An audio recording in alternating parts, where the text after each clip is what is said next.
I first experienced Virtua Fighter while on holiday in North Wales, in a somewhat sleepy coastal town called Llandudno. Please forgive my pronunciation. They had a big arcade at the end of the old Victorian pier, and a preposterously oversized super megalo arcade machine set up with an enormous rear projection screen and a huge control panel in a sit-down configuration. I'd read about Virtua Fighter in the official UK Sega magazine, and it had been covered on the awesome gaming TV shows we had over here at that time, Bad Influence and Games Master. The game was emblematic of that 1990s era of super-powered and super unobtainable arcade hardware. It was a mesmerizing experience seeing and playing Virtua Fighter for the first time. The 3D itself was far beyond anything I'd played before, but it was perhaps the animation that really stood out. I would argue that although its sequels improved upon the original game's formula by almost every conceivable metric, there does remain a lifelike realism and weight to the animations in the original that was in some ways never bettered.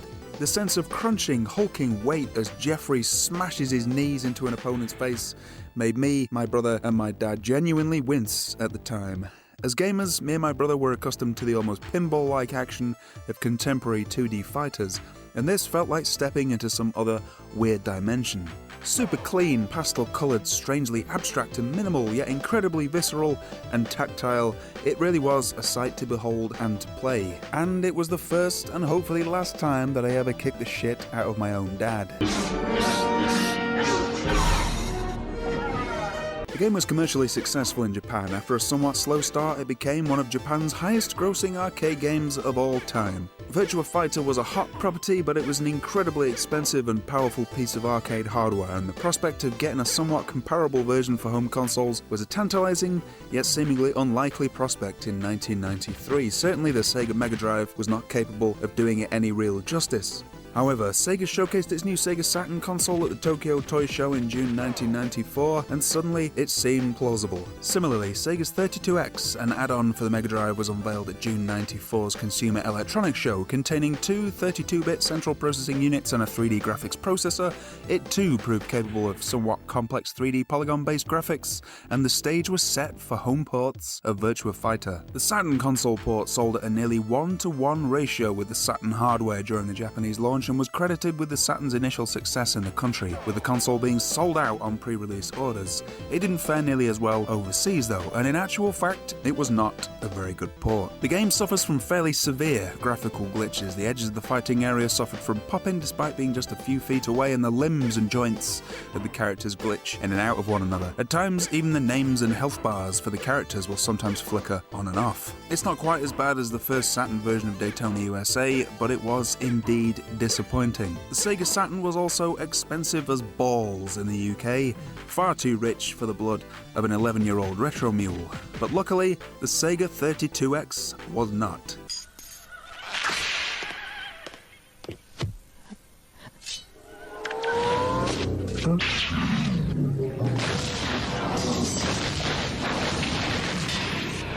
Alright, baby.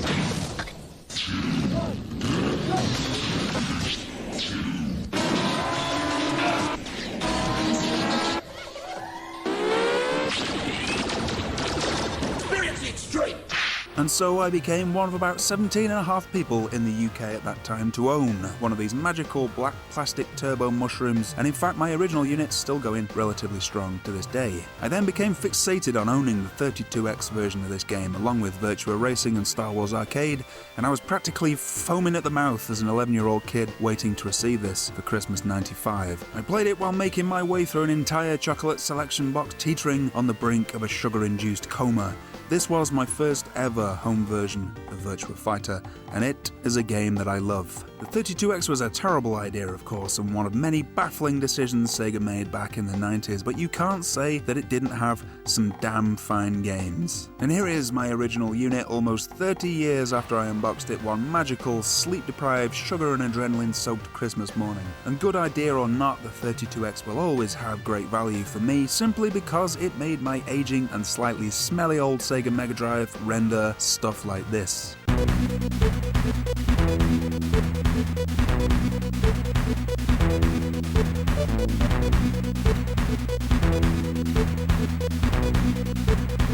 One, two, three, go!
Fight! 1, ready, go!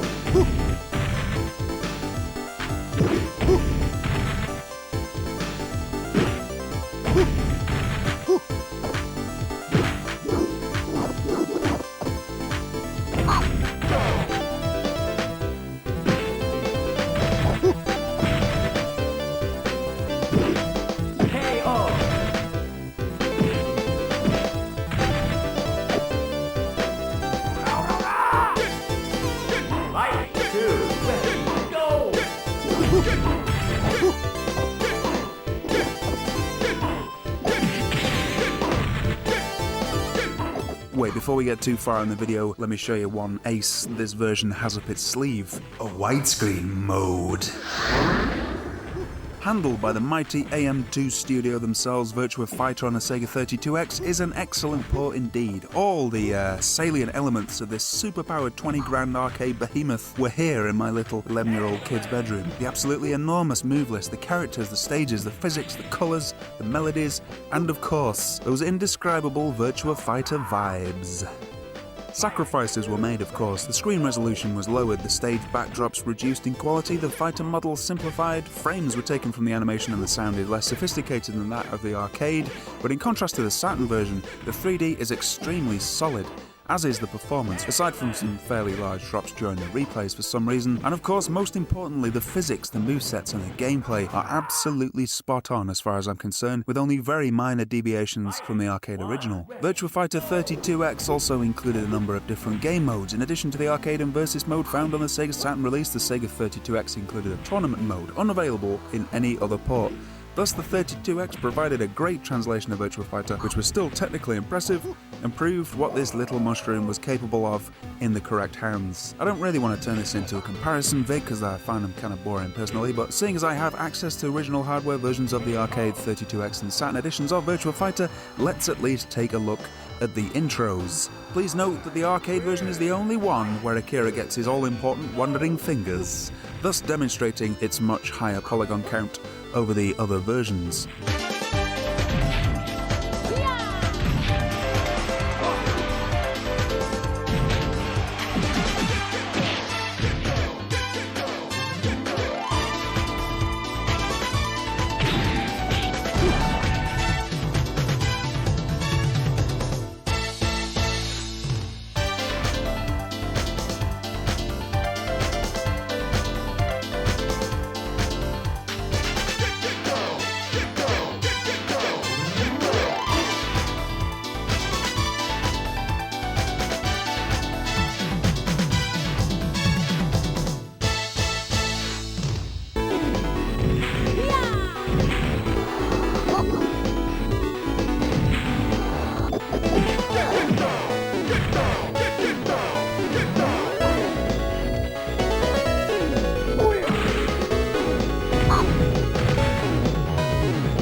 Whatever you do, don't offer this version of Akira a joint, because it'll just end up on the floor. Go!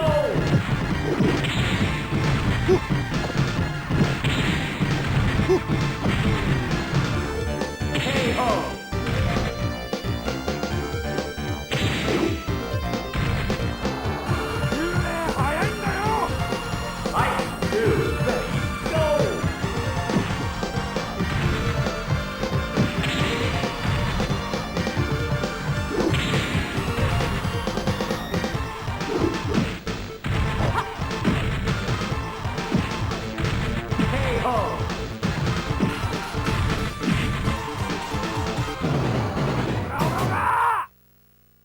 While the 32X renders fewer polygons at any one time than the Saturn, they are generally much more stable, with clipping and flickering being mostly absent from the port, as you can see.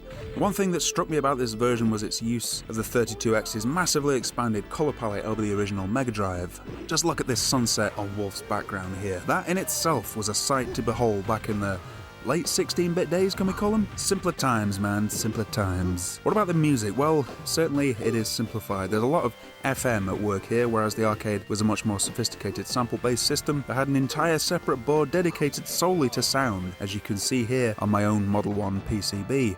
and the 32X sounds a fair bit more video gamey as a consequence, but it does absolutely capture the melodies and to some degree the texture of the arcade original. There do at least seem to be some samples at work in these 32X tracks to my ear, and I will say that some of these versions do have a bit of extra attack over the arcade originals, thanks largely to the use of that classic granular, hard-as-nails Mega Drive FM sound.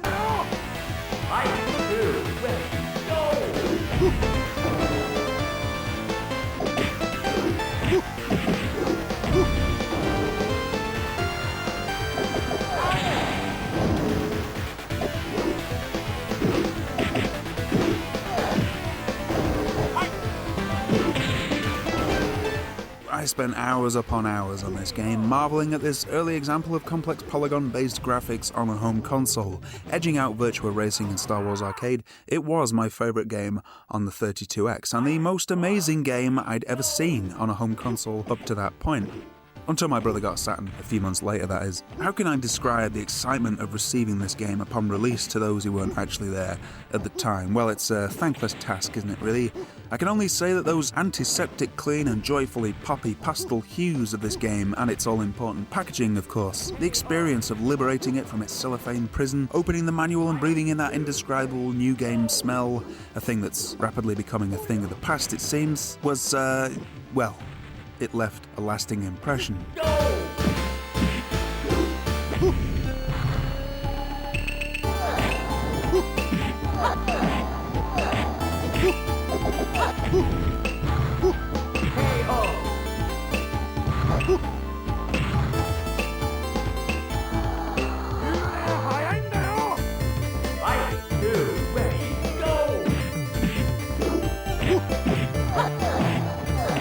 The game was clean as a whistle, it was bright, poppy, sharp as a fucking tack, and designed to within an inch of its life.